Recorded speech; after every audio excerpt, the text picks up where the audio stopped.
Hi, magandang gabi. Pwede ba kayo maistorbo? Okay lang po. Wala ba akong magtanong sa inyo about life lang? Ano pangalan niyo, sir? Ako nga po pala si Emerson Jan, M. Novicio. Kayo, ma'am. Crystal Ivette Guerrero. Matanong ko lang, sir. Nagmahal ka na ba? Yes, sir.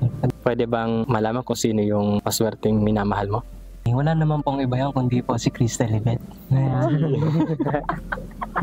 Ay, kinilig. Sir, malaki bang impact sa buhay mo yung nakakaramdam ka ng feelings or kinikilig ka once na nakikita mo siya? Yes, sir. Napakalaki ng impact. Kumbaga malaking bagay siya sa'yo. Yes po. Ano yung pinakagusto mo kay ma'am? Yung ngiti po niya. Sa iyong ngiti, ako'y Yun.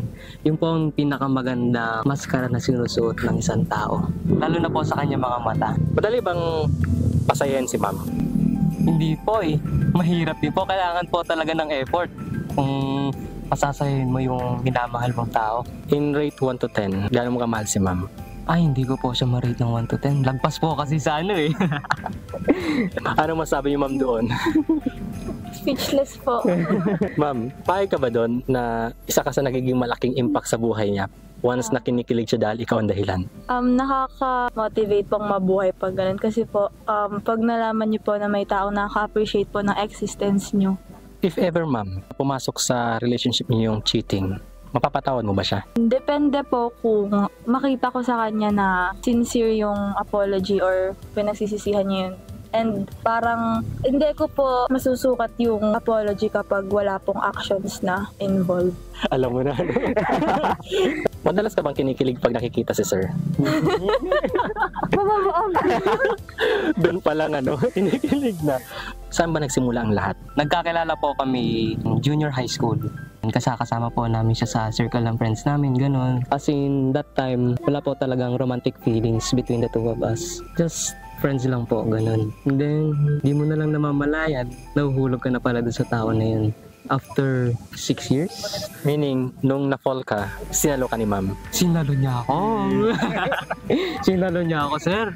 Grabe yun. Nung malaman mong na-fall in love siya sa iyo, ano yung naging feelings mo?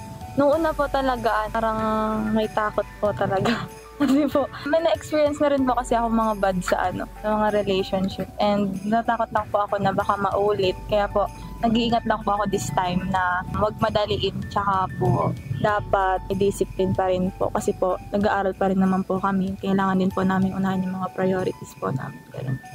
Dahil na fall in love ka, sinalo ka, minahal ka, paano mo siya may di-describe yung feelings na yon naging kayo? Actually, wala pa po kami. Nasa stage pa lang po kami ng getting to know each other. Yes, ganoon naman po talaga. Katulad nga po ng sinabi niya, kailangan po ng discipline. So, we are taking it slow. She said that nag-aaral pa po kami. Priorities first po muna talaga. Pero, ma'am, may chance ba si sir? Kinilig, sir. Kinilig. Definitely po. Ano yung gusto mong sabihin kay Ma'am Crystal? Okay lang ba nakatingin sa kay Ma'am? Okay lang po. So, ay, halika dito. So, hindi ko man siya madalas na nasasabi. Kilala mo naman ako. Hindi naman ako masyadong nagsasalita sa'yo. Kahit na alam ko ang love language mo ay words of affirmation, ginagawa ko pa rin yung best ko na pasayahin ka. Ang masasabi ko, lubusan talaga ako nagpapasalamat dahil nakakilala ko ng isang napakagandang babae, matalino, masipag, at merong disiplina at respeto. Minamahal kita. Wala bang sagot yun, ma'am? Thankful din po ako kasi ang tagal po namin magkakilala, tas bakit ngayon? Bakit ngayon lang? Parang ang tagal po ng interval ng time na na-realize po namin na pwede po namin mag-isa dahil isa't isa. Hindi po namin ine-expect talaga na kami po talaga yung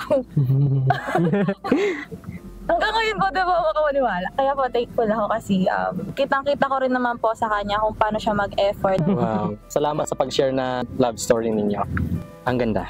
Salamat sa time. Thank you po. Ma'am. Thank you po.